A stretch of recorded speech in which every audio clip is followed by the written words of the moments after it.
Hi, welcome to the first ever episode of Sing for Your Supper, where I'll be sharing one of my favorite recipes and singing a song for you at the end.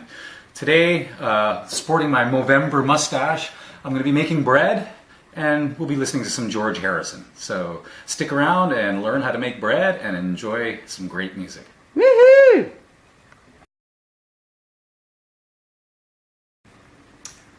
So we're making rye oatmeal bread today. I have 2 cups of hot water from my tap. I run it as hot as I can. I'm going to add 1 more cup, make it 3 cups of hot water.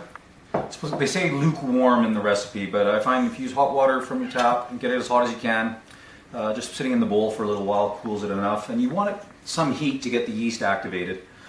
We're putting a tablespoon and a half of yeast. If you're using packets, you use 2 packets of yeast. A tablespoon is 3 teaspoons, so you can do the math there for yourself. I'm going to use a whisk to put this in. One of the first things I learned when I first started making bread was one of the first mistakes I made was not actually dissolving the yeast, and my bread kind of came out a bit yeasty smelling and tasting. So I want to really make sure it's dissolved and milky, and there's not little clumps of yeast still existing and floating around in there. That looks nice and mixed in. What we're going to throw in next is 1/3 of a cup of molasses. I like using molasses. It's a very unique flavor and it adds a really nice dark color, especially if you're making a rye bread as we are today. So I'm going to use the warmth of the water to help get some of the molasses out and stir it in to the bowl. Get the rest out with a rubber spatula. Thick as molasses, that's for sure. It's thick and sweet. Okay. Stirred in. Next we're going to add an optional cup of dry milk. Believe it or not, it's a very common ingredient in bread. You can also use regular milk, but you have to scald it. So you have to put it on the stove until it steams. And then you have to take into consideration extra liquid and stuff like that. So I'm going to take my big wooden spoon here, stir in the milk. It really adds a nice texture to the bread actually. Okay. And then what we're going to do, throw in 2 cups of white flour. I used unbleached white flour. And again, what we're making here is called the sponge. So this is the lighter part of the recipe where we incorporate a lot of the yeast does its work and we get a lot of air into it. So I'm stirring in the first 2 cups of white flour, just like so. Don't have to be too picky about it. And then I'm going to add 2 cups of whole wheat flour. I'm going to throw that in there. All right. Now what we're going to do is just get this moistened up so there's not flour flying around, and we're going to give it 100 strokes, good honest stirs, okay? So just going to, like I said, get that moistened, like so, and we're going to go 1, 2, 3, 4, 5, 6, 7, 8, 9, 10, 20, 30, 40, 50, 60, 70, 80, 90, 100. Just like so.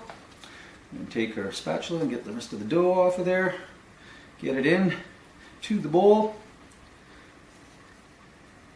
You want to make sure it's not somewhere where there's a draft or anything cold blowing on it. You want to keep it, fairly warm. I just set it right on top of the stove in the warm kitchen. And we're going to let that sit just like it is, nice and warm, for 45 minutes exactly. And then you'll notice it'll fluff right up, and that's why we call it a sponge. Hi, and welcome back. Hope you enjoyed your 45 minutes. This is what your sponge should look like. It's a beautiful rise on this one. As you can see, it's nice and jiggly. Wiggle, wiggle, wiggle, wiggle, wiggle, wiggle. I love saying that. If it's too big and coming over to the top of the bowl, I learned this lesson the hard way, you might want to poke your sponge down a bit to make room for the salt and oil. Otherwise it might run over the side. So that's what we're going to be doing during this phase of the game. We're going to be adding salt and oil as well as the rest of our flours and ingredients. At this stage of the game, you could make just straight whole wheat flour, for example, and you just add 4 cups of flour to this. and then continue. But in this case, we're making rye oatmeal bread. So we're going to add 1.5 cups of rye flour. I have that pre-measured out here. And 1.5 cups of oats. We're going to throw that in. And then we're going to keep some whole wheat on hand for doing the kneading. As you can see, I have my apron on, and this is when the art of bread making can get ugly. So, without further ado, we're going to add our 1/3 cup of oil. Be careful not to let it spill over the outside edge. And 4 teaspoons of salt. It kind of sounds and looks like a lot, but it's part of the chemical process. I believe it stops the yeast from developing. So we're going to carefully get that down and start stirring it down and mix it in. Now at this stage of the game, we really want to avoid cutting through the dough and through the sponge. We're trying to encourage it to stretch and become very elastic, and that's what gives us chewy bread. So we're going to try to avoid it, and we're going to start folding things in now as opposed to just stirring them. Okay, as you can see, I'm scooping around the outside of the bowl, getting the oil down to the bottom, and then folding it over the top again like that. Okay, so that's good enough for now. Now we're going to add 1.5 cups of rye flour, this dark rye flour. That's a really nice color. It works, I think the flavor works really, really well with the molasses. There's something about that. It's really yummy. So I'm just going to get that sort of stirred in.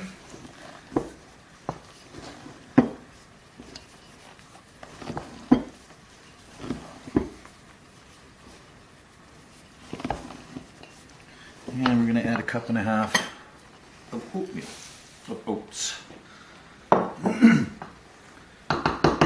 It's one of my favorite parts is when we do the kneading of this bread, the oatmeal, the oats actually make the dough very lumpy and it feels kind of fun. It's kind of fun. You'll see it when I get down to the kneading part. But as again, we're not cutting through the bread. We are just encouraging it to stretch. We're mixing everything, but we're folding it over, going around the outside of the bowl and then folding it over. Trying to stretch out those lastins and glutens. Okay, as you can see, it's still fairly wet. We've got a bit more mixing to do. We want to get to a point where the edges are starting to come away from the bowl. It is actually starting to do that already, which is nice. That's when we know we're getting near where we can put it out on to our rolling board here. We're going to add a bit of regular whole wheat flour here, just to dry it up a bit because it's still a bit sticky. This is kind of where you have to use a bit of an eye and feel thing, you know, just when it looks like it's manageable. And you also want to be careful not to get too worried about getting your fingers sticky, because if you add too much flour, you can't go back and you're going to end up with dry bread, and that's no fun. So use a minimal amount that you have to.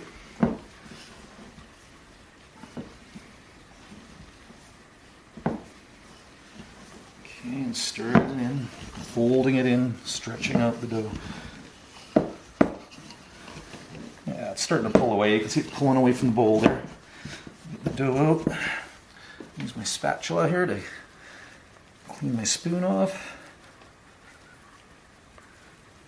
This is where it becomes like a kid's game to me, because this is where you get your hands all sticky and gooey and stuff. So what we're going to do, spread some flour out. Get it there. Plop that out like so. And it's still pretty wet. It's going to definitely need a bit more whole wheat flour so I can make this manageable, and what we're looking to do is knead this bread. So at this point, it's going to stick to my hands good. Don't be afraid to get dirty here. This is the fun part. So we're going to start folding it over. This is how you knead bread. It's going to be really sticky the first little while. But you take the part in front of you, and fold it over in front, then turn it over. We're going to fold it over and then push, turn it. See, it's really goopy still. We're going to need a bit more flour for sure.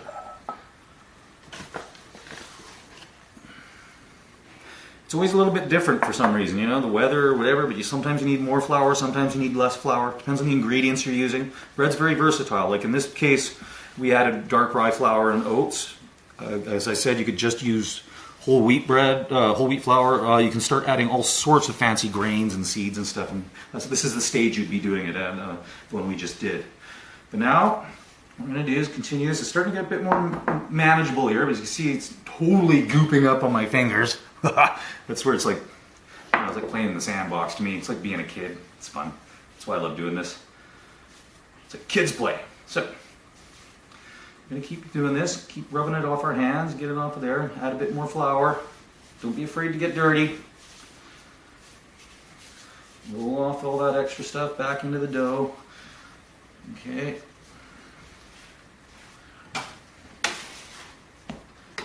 My trusty little scraper here. As you can see, it's starting to hold together now and act like a ball of dough, which is, it's a bit easier to work with. Okay, so here's the need. You push with your heels of your hand, you roll it. Again, you don't want to tear the bread. You want to encourage it to stretch and be elastic. So again, you fold it over and then push with the heels of your hand. Turn it. Fold it over, push with the heels of your hands, turn it. Okay? We're going to keep doing this, adding a little bit more flour as necessary. Keep it from sticking to the rolling board, to the kneading board. And I'm just going to continue doing this for a good 7 to 10 minutes.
It's been a good 10 minutes.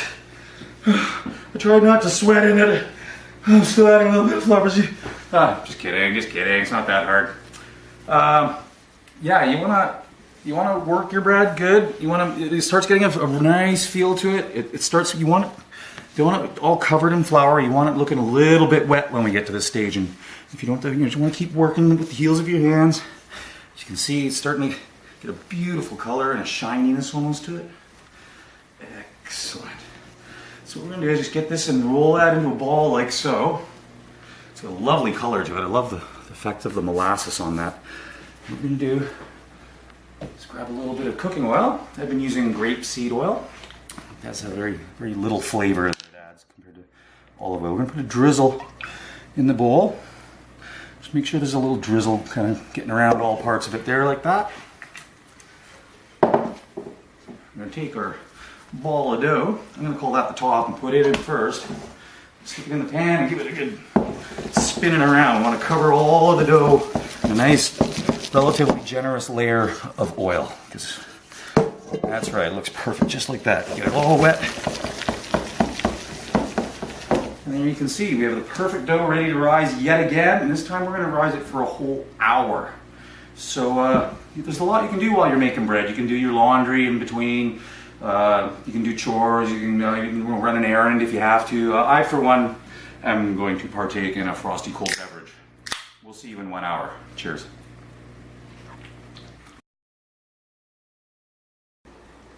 Okay, we've had an hour of rising time. As you can see, it's nice and large, about double the size it was when we put it in there. And welcome to the punch down. This is my favorite part. Who's wearing the apron now, huh? Ah!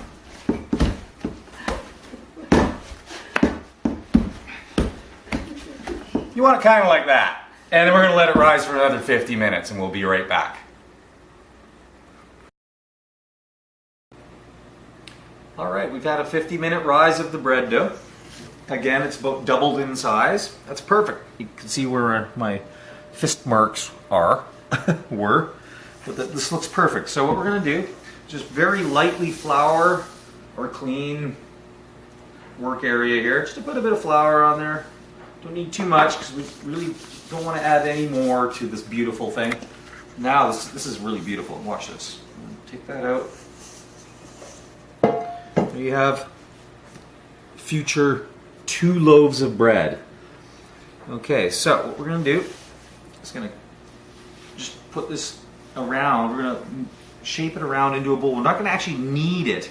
We're going to kind of do the same action where we turn it and fold it a bit and just kind of bring all the corners together like this and turn it into a bowl, or a ball, I'm sorry. So all we're going to do is get this, want to make it nice and even in shape, and then we're going to cut it in half because we're making 2 loaves of bread out of this, alright? Alright.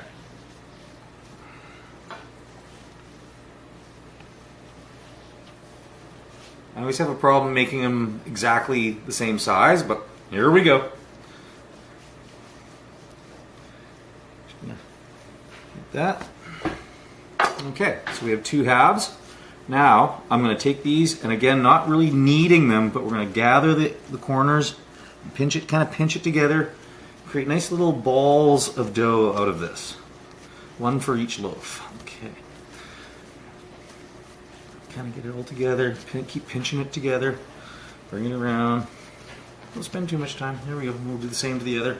Bring it together. A bit of... And kind of using that knead like turning it and folding it over a bit. Okay, that's all we want to do. Split this in half was the main thing. Now what we're going to do is take these and we're going to leave them for about 5 minutes. Ooh, baby, look at these hot buns. Yeah, it's fresh as it gets, let me tell you. Alright, we're going to take these together now and we're going to make 2 loaves of bread that we're going to put into these gently oiled pans. Just put a splash of oil in there and get in there with your fingers. Rub it all around. Don't be scared. And now what we're going to do is, again, we're going to do a mini kneading kind of a thing. We're not going to really push it too hard. We're going to take this and push it with our hand, turn it, fold it over. Maybe like that, just lightly, not too hard. We're gonna do about a half a dozen times, so give it a good 6 or so, just until it feels right. And what we're gonna do, this is where we're just gonna start shaping the loaf. So as I do that last one, I'm gonna roll it right over like a sausage roll, like that. We're gonna go like that, okay? And I'm gonna pinch up the ends. I'm trying to create so there's no seams. We're gonna take the seam, we're gonna pinch it together. Hopefully your dough isn't too dry. If it's too dry, it won't stick together like very well at all, okay?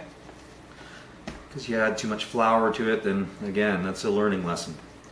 Okay, now we've got a nice loaf-shaped thing here. We're going to take our first pan, and what we're going to do is take what's going to be considered the top of the loaf and put it in first, and then press this into the pan with the backs of our fingers.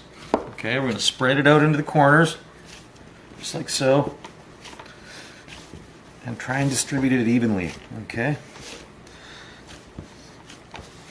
Okay, just Just press it in now. I'm going to take it out, kind of like we did with the bowl earlier. Just like that. Okay, again, maybe a little lighter. We don't want to leave big fingerprints in it this time. Okay, looking good. Just want to kind of evenly distribute it thickness-wise and make sure it gets into all the corners of the actual baking pan. That's perfect, just like that. Okay, then we're going to do the same thing with the second one. Once again, I'll give you a second time to just watch the whole procedure. It's like kneading. We're not going to knead it as hard. Just give it 1, 2, 3, 4, 5. You can feel it firm up. 6. And then on the last roll, just twist it over like that. We're turning it into a loaf. There you go. Now take the seams where the seams are and pinch them together.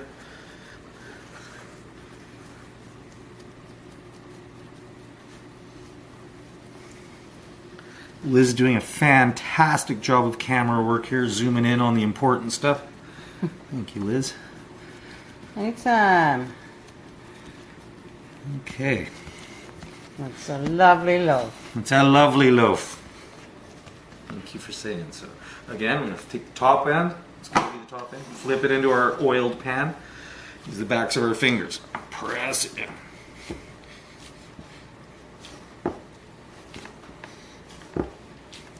All right.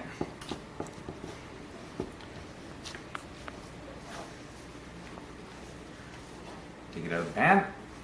Flip it over. Keep it together. Again, use the backs of our fingers. On the second time though, don't press as hard because you don't want to leave big fingerprints in because this is the top of your loaf of bread, okay? Again, the idea is to sort of distribute the dough so that it's even thickness and then it's going into all corners of the pan. And I believe here we have a perfect example. 2 lovely loaves of bread ready to go in the oven. Just about. We're going to let them rise for 25 more minutes. That's right, 25 more minutes. And they're going to come up and they're going to fill the pan up, and then we're going to add an egg wash to the top so they brown really nicely, and then it's time to stick them in the oven. So we'll see you in 25 minutes. After a 25-minute rise, it's starting to look like bread to me. We got 2 lovely loaves of rye oatmeal bread ready to go in the oven. I'm already getting hungry looking at it. One last touch we're going to do is give it an egg wash and then give it that split that gives it that piece of bread shape. So I have here it's an egg that was beaten up with a whisk all by itself. I'm going to give a generous portion of it. It gives it a nice crunchiness to the crust. It makes it kind of shiny as well. It's really, really good looking thing. So we're going to put quite a bit of it. We've got a whole egg to share between 2 loaves here. So.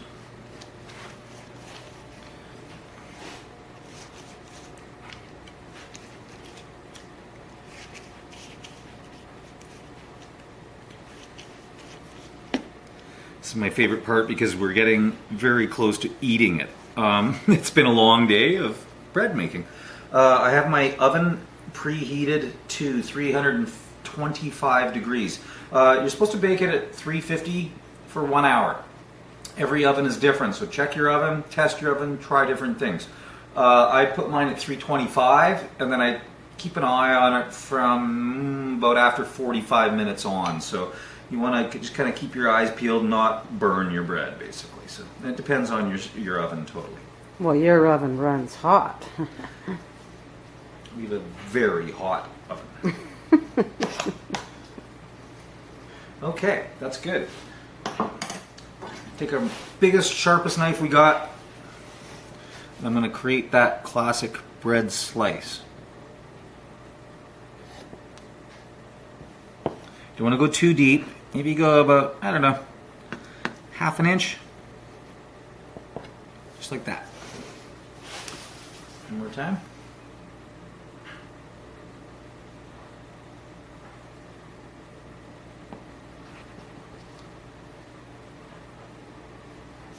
There we go. And they're ready to go in the oven. And you can follow me around over here, Liz, and we can toss these puppies in. As I keep an eye on them after about 45 minutes. 45 minutes to an hour at 350-ish. And you've got the best smell in the world going through your house.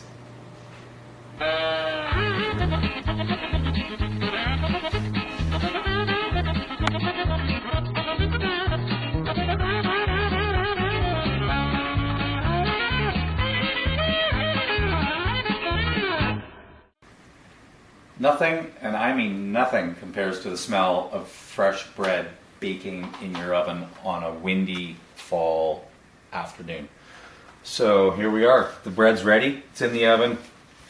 The moment of glory. Oh, it smells so good in here. I wish I could portray that on video, but I can't. There they are. Two glorious, glorious loaves of bread. And let me, oh. So we're just going to set those there on the stove for just a few moments because we want to get them out of the pan as quickly as possible because we don't want them sweating. So we're going to take them out of the pan, but we're just going to let it cool a little bit so that I can handle them more easily, and then we will put them out and display them. And then we're going to eat some. Oh, after I sing a song for you. Okay, we just let these cool for 3 minutes or so just so we can handle it a little easier. I'm still using my oven mitt, obviously. I use this wonderful tool I got from my sister, and you can use a knife or whatever. We're just going to go around the well-oiled pan, or lightly oiled pan, whatever I said. It shouldn't be too hard. You should be able to just make sure you just make a separation between the pan and the bread. Just like so on all four sides. You develop your own technique depending on your pan and the tools you have. And where did I put the other oven? That's all right, there it is. Now we're going to flip this out right now, right in front of me, just like so. Let that baby out of its place. Oh, is that not heaven? Oh my. That's loaf number 1. Just doesn't get any better than that. Okay.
Fred and George Harrison. Just seemed like a natural combination.